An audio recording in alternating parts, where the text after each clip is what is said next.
Welcome back to our short story. There will be a third part since I got such a late start tonight, but for tonight we have part two of The 9 Billion Names of God by Arthur C. Clarke.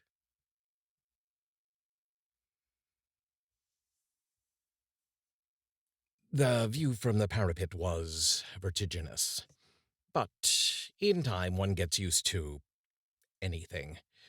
After 3 months, George Hanley was not impressed by the 2,000-foot swoop into the abyss, or the remote checkerboard of fields in the valley below.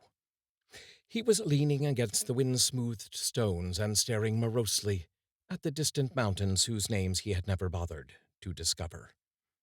This, thought George, was the craziest thing that had ever happened to him.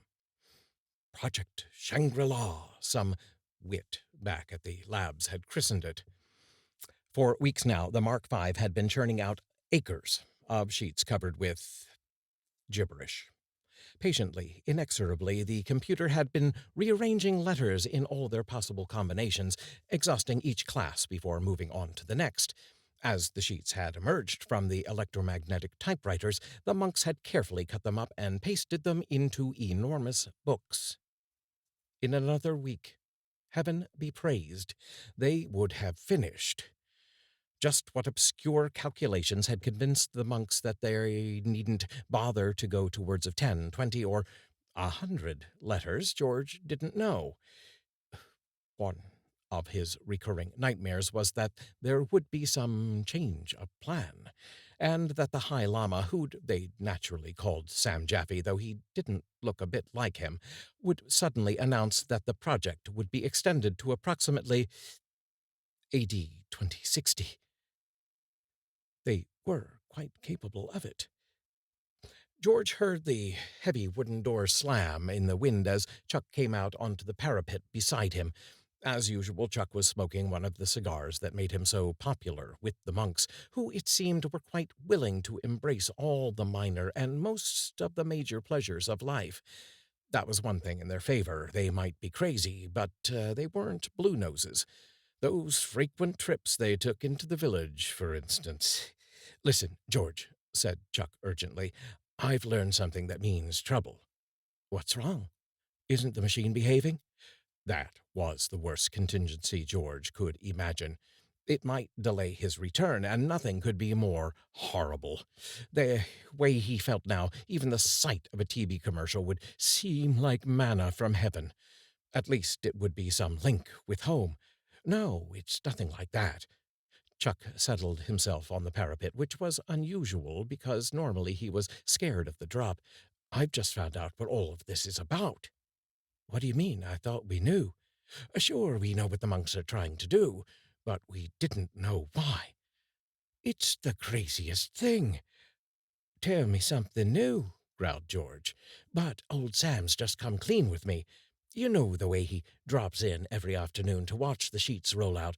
Well, this time he seemed rather excited, or at least as near as he'll ever get to it. When I told him that we were on the last cycle, he asked me, in that cute English accent of his, if I'd ever wondered if they were what they were trying to do. I said, sure. And he told me. Go on. I'll buy it. Well, they believe that when they have listed all his names, and they reckon there are about 9 billion of them, God's purpose will be achieved. The human race will have finished what it was created to do, and there won't be any point in carrying on. Indeed, the very idea is something like blasphemy. Well, then what do they expect us to do, commit suicide? There's no need for that. When the list's completed, God steps in and simply winds things up. Bingo! Oh, I get it. When we finish our job, it'll be like the end of the world. Chuck gave a nervous little laugh. That's just what I said to Sam. And do you know what happened? He looked at me in a very queer way, like I'd been stupid in class, and said, It's nothing as trivial as that. George thought this over for a moment. That's what I call taking the wide view, he said presently. But What do you suppose we should do about it? I don't see that it makes the slightest bit of difference to us. After all, we already knew that they were crazy. Yes, but don't you see what may happen? When the list's complete and the last trump doesn't blow, or whatever it is they expect, we may get the blame. It's our machine they've been using. I don't like this situation one little bit. I see, said George slowly. You've got a point there. But this sort of thing's happened before, you know. When I was a kid down in Louisiana, we had a crackpot preacher who once said that the world was going to end next Sunday. Hundreds of people believed him, even sold their homes, yet when nothing happened, they didn't turn nasty, as you'd expect. They just decided he'd made a mistake in his calculations and went right on believing. I guess some of 'em still do. Well, this isn't Louisiana, in case you hadn't noticed. There are just two of us and hundreds of these monks. I like them, and I'll be sorry for old Sam when his life work backfires on him, but all the same, I wish I was somewhere else. I've been wishing that for weeks. But there's nothing we can do until the contract's finished and the transport arrives to fly us out. Of course, said Chuck thoughtfully. We could always try a little bit of sabotage. Like hell we could. That would make things worse. Not the way I meant. Look, look at it like this. The machine will finish its run in 4 days from now. On the present 24 hours a day basis, the transport calls it a week. Okay.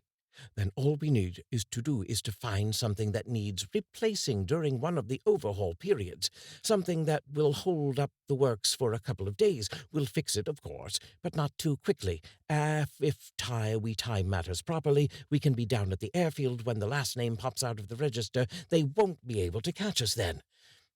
I don't like it, said George. It would be the first time I ever walked out on a job. Besides, it would make them suspicious. No, I'll just sit tight and take what comes.